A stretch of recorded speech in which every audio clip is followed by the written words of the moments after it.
का BSc nursing Bhilwara में एक बार फिर से स्वागत अभिनंदन। जैसा कि आरएचएस की सेमेस्टर मेन एग्जाम की डेट बहुत नज़दीक आ चुकी है और मैं आशा करता हूं कि आप सबका एग्जाम टाइमिंग और जो आपकी जो तैयारी बहुत अच्छे से चल रही होगी। लेकिन एक सबसे बड़ी प्रॉब्लम स्टूडेंट के साथ होती है एग्जाम सेंटर के अंदर बैठने के टाइम को मैनेजमेंट करना। और आज हम इस वीडियो के माध्यम से ये जानने वाले हैं कि टाइम मैनेजमेंट कैसे करें और किस टाइप से करना है। और अगर आपने अभी तक वीडियो को लाइक शेयर नहीं किया तो बिल्कुल कर दीजिए और चैनल को सब्सक्राइब कीजिए। अब हम बात करने वाले हैं कि दोस्तों ये सब मैनेजमेंट कैसे होगा। तो सभी स्टूडेंट के लिए टाइमिंग जो होता है वो 3 घंटे का होता है। उसमें आपको पूरा पेपर सोल्व करना होता है और क्वेश्चन का पैटर्न दोस्तों अलग अलग होता है। सबसे पहले लॉन्ग, फिर शॉर्ट, फिर वेरी शॉर्ट और फिर एमसीक्यू। लॉन्ग क्वेश्चन होते हैं वो हमारे 10 नंबर या 15 नंबर के होते हैं। शॉर्ट क्वेश्चन 5 या 6 नंबर के हो सकते हैं।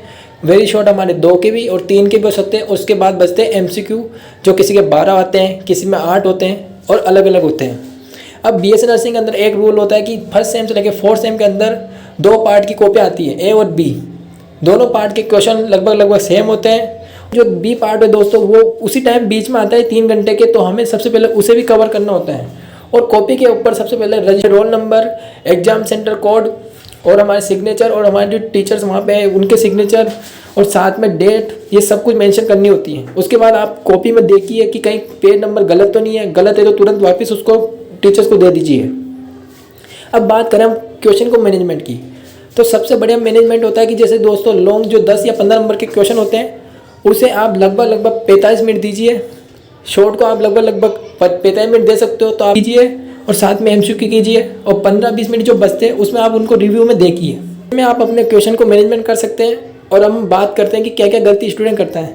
सबसे बड़ी गलती जो करता है वो है स्टूडेंट के पास जैसे पेपर आता है वो हक्का बक्का रहता है कि ये क्वेश्चन मैं कैसे सोल्व करूंगा। यही उनकी सबसे बड़ी गलती होती है। दूसरी गलती होती है कि जो क्वेश्चन उन्हें नहीं आता उसके लिए वो 10 से 15 मिनट वेस्ट कर देते हैं। इससे बेहतर है कि आपको वहाँ पर टाइमिंग वेस्ट नहीं करके आगे बढ़ना है। और लॉन्ग क्वेश्चन में आपको ज़्यादा कुछ पैराग्राफ टाइप नहीं लिखना, बल्कि लॉन्ग क्वेश्चन में आपको बस इतना सा लिखना है कि जितना उसको पूछा गया उतना ही जवाब देना है। डेफिनेशन, कोज, साइन सिम्टम, नर्सिंग मैनेजमेंट या कॉम्प्लिकेशन इंटरवेंशन, ये चीज़ें आपको लिखनी है। और शॉर्ट क्वेश्चन है तो उनको थोड़ा कम टाइम दीजिए, लॉन्ग क्वेश्चन है तो उन्हें ज़्यादा टाइम दीजिए। ऐसे आपका टाइम मैनेजमेंट होगा और आपकी कॉपी बिल्कुल कंप्लीट होगी।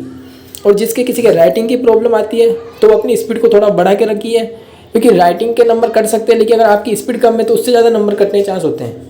जैसे दोस्तों आपका पेपर कंप्लीट हो जाए उस दौरान जो जितने भी खाली पन्ने हैं उनको आप एक लाइन करके क्रॉस कीजिए ताकि एग्जामिनर आगे कॉपी चेक ना करे। वरना आपका एग्जाम पूरा हो जाए और आपके पास अगर फिर भी टाइम बच रहा है तो उस दौरान आप एक बार अपनी कॉपी को फिर से रिव्यू चेक कर लीजिए कि कोई क्वेश्चन छूट तो नहीं गया, कोई क्वेश्चन नंबर गलत तो नहीं डल गए।